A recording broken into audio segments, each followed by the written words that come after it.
Dans cette capsule, nous allons parler de la stratégie de synthèse en chimie organique.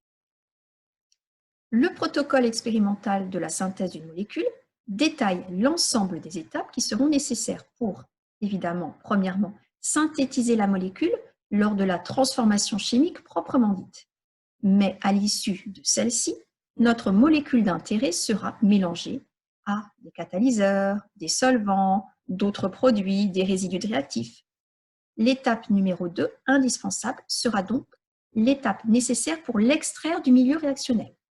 Il faudra ensuite la purifier et enfin l'analyser pour l'identifier. Cette étape d'analyse pouvant intervenir après une extraction pour vérifier que la purification, par exemple, était effective. Commençons par la première étape, la réaction de synthèse.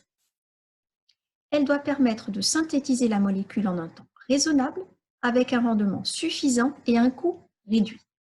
Il faut donc réfléchir, tout d'abord, au choix des réactifs et à leur proportion.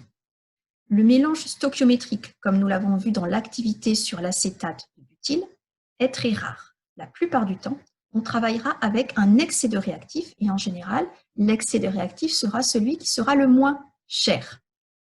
Pourquoi ? Cela va permettre d'une part de déplacer l'équilibre et donc d'augmenter le rendement. Et d'autre part, comme nous l'avons vu dans le chapitre cinétique, d'augmenter la vitesse de la réaction, le réactif étant un facteur cinétique. Deuxième point maintenant, réfléchir aux paramètres expérimentaux. Ajouter un solvant. Cela peut permettre de solubiliser les réactifs, notamment lorsqu'ils sont peu miscibles entre eux.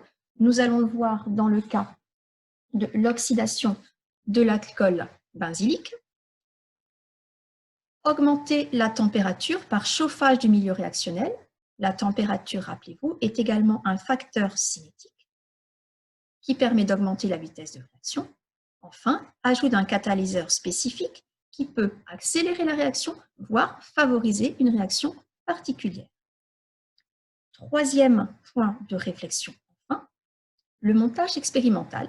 Et je vais vous laisser écouter un petit extrait d'une vidéo faite par BlaBlaRo. Elles sont extrêmement bien faites, il y en a plusieurs. Je vous conseille d'aller les regarder dans leur globalité. Amis chimistes, bien le bonjour. Alors, comme nous l'avons dit dans les épisodes précédents, la température est un facteur qui peut influencer l'aspect thermodynamique, mais aussi l'aspect cinétique d'une transformation chimique. En chimie organique, de nombreuses réactions, bien que thermodynamiquement favorisées, sont lentes. Par conséquent, on va avoir intérêt à chauffer en vue d'accélérer ces transformations-là. De plus, dans de nombreux cas, on travaille dans un solvant qui a pour rôle principal de mettre en contact les réactifs afin de pouvoir les faire réagir entre eux. Chauffer le mélange réactionnel va donc avoir pour effet d'augmenter de manière globale les solubilités des différents réactifs. Il nous faut donc un montage, un dispositif qui va permettre de chauffer le milieu réactionnel sans perdre de matière, qu'il s'agisse de réactifs, produits ou solvants. Ce montage, c'est le montage de chauffage à reflux. Juste un petit conseil avant d'aller plus en avant, si vous souhaitez retenir tout ce que je vais raconter, prenez des notes dans votre cahier de labo. Commençons par voir simplement le principe de l'expérience. En fait, la transformation va avoir lieu dans un ballon dans lequel il y aura le mélange réactionnel, donc réactif, catalyseur éventuel et solvant, ainsi qu'une olive aimantée. Et donc ce ballon, on va le surmonter en fait d'une colonne réfrigérante qui va être alimentée par de l'eau froide. Ce faisant, on va chauffer le mélange réactionnel et une fois que la température va atteindre une température quasiment égale à la température d'ébullition du solvant, les vapeurs vont monter dans le réfrigérant, mais au contact des parois refroidies par l'eau, vont se recondenser et donc retomber continuellement dans le mélange réactionnel. On dit alors qu'on est à l'état de reflux, c'est-à-dire un état d'équilibre thermique du solvant sous ces deux formes, ces deux états physiques, liquide et vapeur. Voilà. Donc, si l'on résume, notre montage à reflux permet d'accélérer une réaction grâce au chauffage, température facteur cinétique, sans perte de matière, puisque les vapeurs se condensent, aussi bien les vapeurs de solvants que les vapeurs éventuelles de réactifs ou de produits.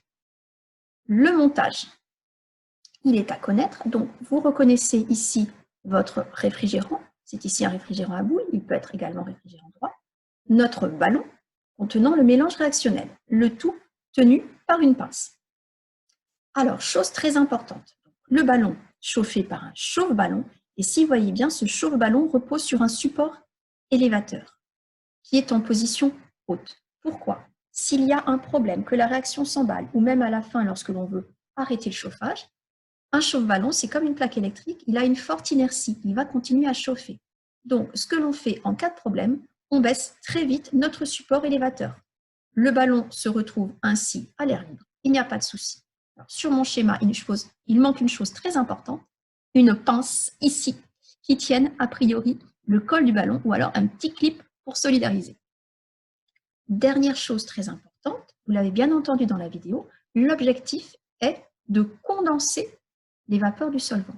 Il faut donc qu'à ce niveau-là, l'eau soit extrêmement froide. L'arrivée d'eau se fait par le bas. C'est là que toutes les vapeurs, ou l'essentiel des vapeurs, doit se condenser. Ensuite, en s'élevant, elles seront évidemment de moins en moins chaudes et vont pouvoir redescendre. Donc, arrivée d'eau par le bas, sortie d'eau un petit peu plus tiède par le haut.